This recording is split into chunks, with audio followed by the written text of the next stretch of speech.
지역의 집값이 하락하면서 역전세가 심화되는 가운데 아파트 소유주들이 계약 만료 직전에 소유권을 부동산 법인에 넘겨버리는 바람에 세입자들이 전세금 돌려받지 못하는 일까지 벌어지고 있습니다. 세계 중요 농업유산의 절반 이상이 분포돼 있는 우리나라와 중국, 일본이 전통 농업을 효율적으로 보존하고 관광자원을 활용하기 위한 방안을 찾기 위해 하동에 모였습니다. 전자발찌 부착 규정 위반으로 3번이나 구속된 50대 남성이 최근 수십 차례 규정을 또다시 어겨 구속됐습니다. 대책 마련이 필요합니다. 소비가 증가하면서 우리나라 바나나의 재배 농가가 늘고 있지만 유통망이 없어 고전을 면치 못하고 있습니다. 농협이 농가들을 지원하기 위해 국산 바나나 이름을 붙이고 유통을 시작했습니다. 계속해서 경남 소식 진주에서 전해드립니다. 진주 지역의 집값 하락으로 역전세난이 심화되고 있습니다. 일부 아파트 소유주들이 전세금 반환 책임을 피하기 위해 계약 만료 직전에 무더기로 소유권을 부동산 법인에 넘겨버리면서 세입자들은 전세금을 제때 돌려받지 못해 속을 태우고 있습니다. 서윤식 기자입니다. 2년 전 진주시 아대동 84제곱미터형 아파트의 전세가는 1억 8천여만 원. 그런데 최근 이 아파트의 매매가는 1억 5천만 원대로 떨어졌습니다. 역전세난이 걱정이던 세입자 김모 씨는 계약이 만료돼 전세금 반환을 요청하고서야 집주인이 바뀐 걸 확인했습니다.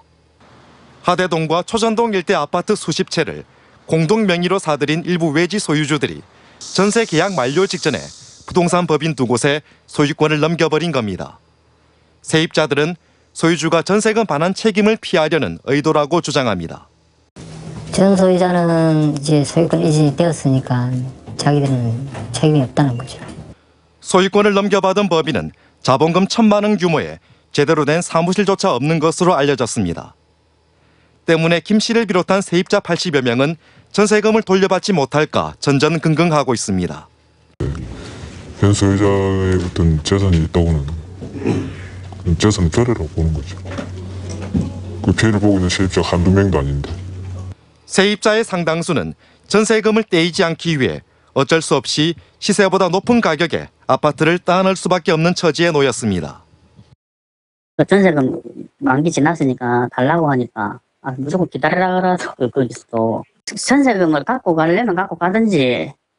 변호사 업계는 의심되는 부분들이 있지만 세입자로는 전세금 반환 소송밖에는 마땅히 대응할 방법이 없다고 밝혔습니다. 다만 이 같은 피해를 예방하기 위해 전세보증보험에 가입하고 임차권 등기로 대항력을 확보해야 한다고 조언합니다. 어쨌든 지금 계속 거주하면서 점유율을 유지하는 게 중요하고요. 불가피하게 이사를 가야 될 경우라면 법원에 임차권 등기 명령을 신청하시고.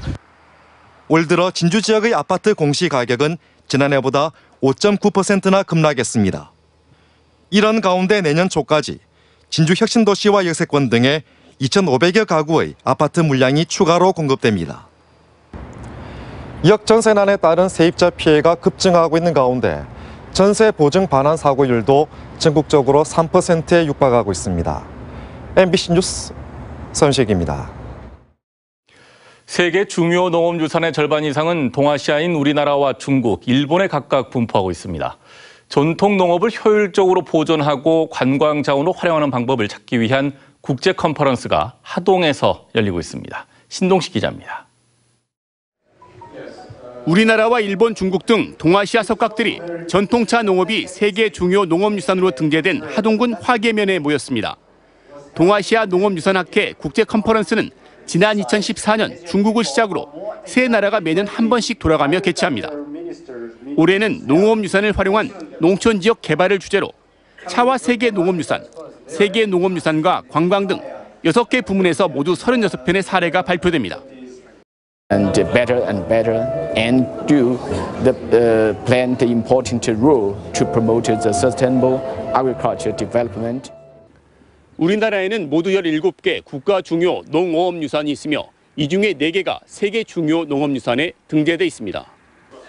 청산도 구들장논과 제주 밭담, 하동 전통차농업, 금산 전통 인삼농업 등입니다.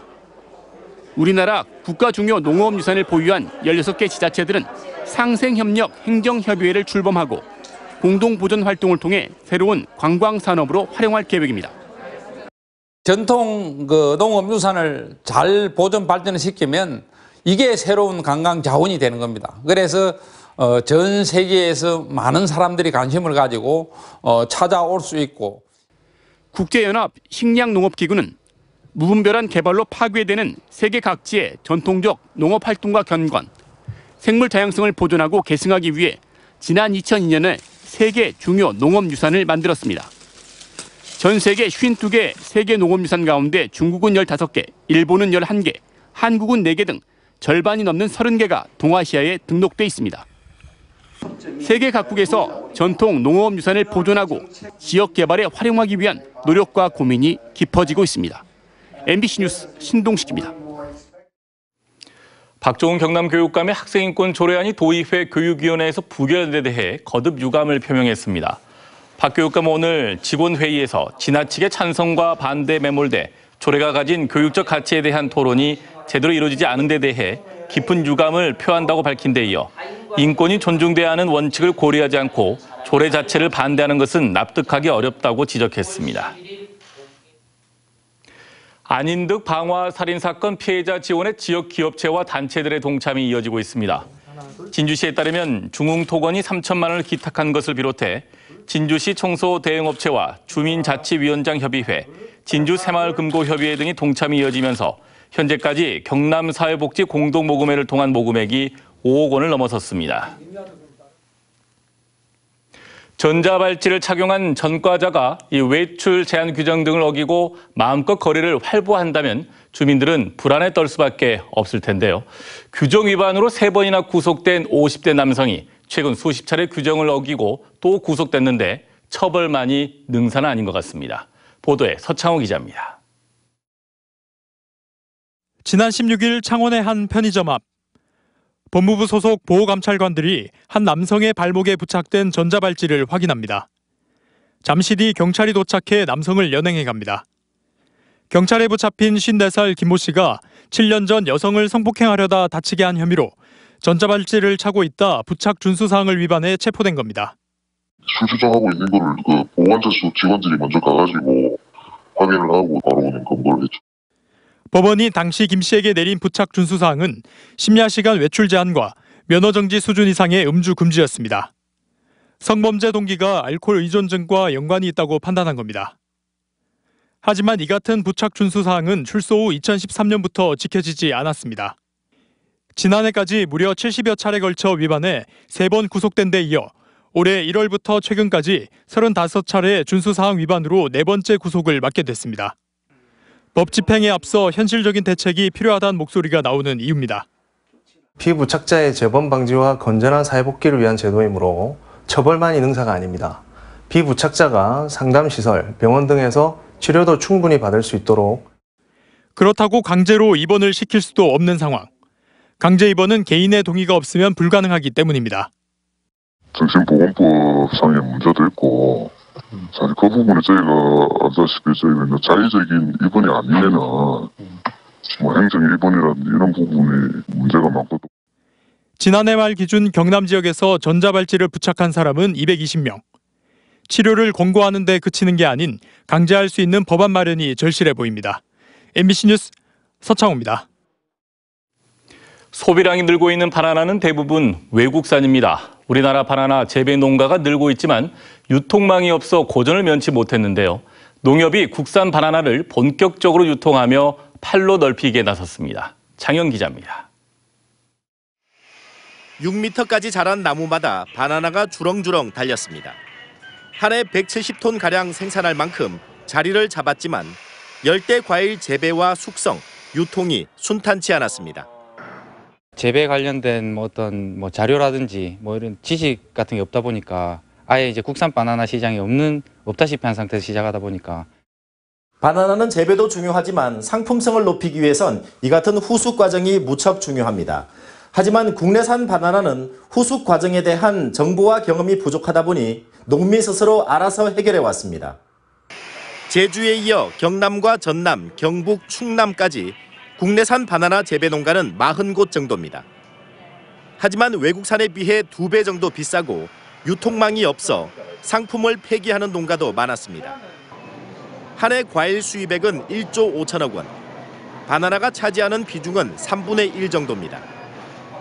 바나나 소비가 늘고 있지만 정작 국산 바나나는 시장에 진출하기도 어렵고 시장에 진출한다 해도 국내산, 친환경을 내세우며 값싼 외국산과 경쟁해야 합니다.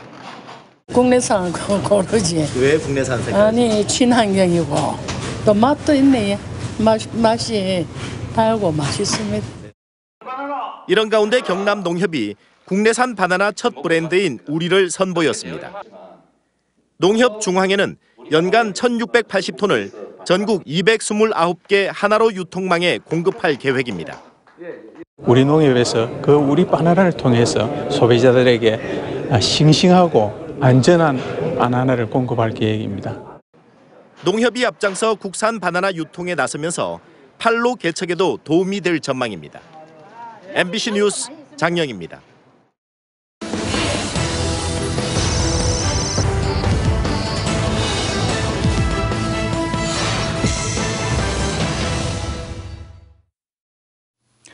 다음 소식입니다. 진주시가 도비 20억 원을 포함해 모두 30억 원을 들여 내년 초까지 수소 충전소 한 곳을 설치하기로 했습니다. 이에 따라 진주시는 오늘 한국가스기술공사와 업무 협약을 체결해 충전소 설치를 위한 행정 업무를 지원하고 가스기술공사는 기술 지원과 감리에 나서기로 했습니다.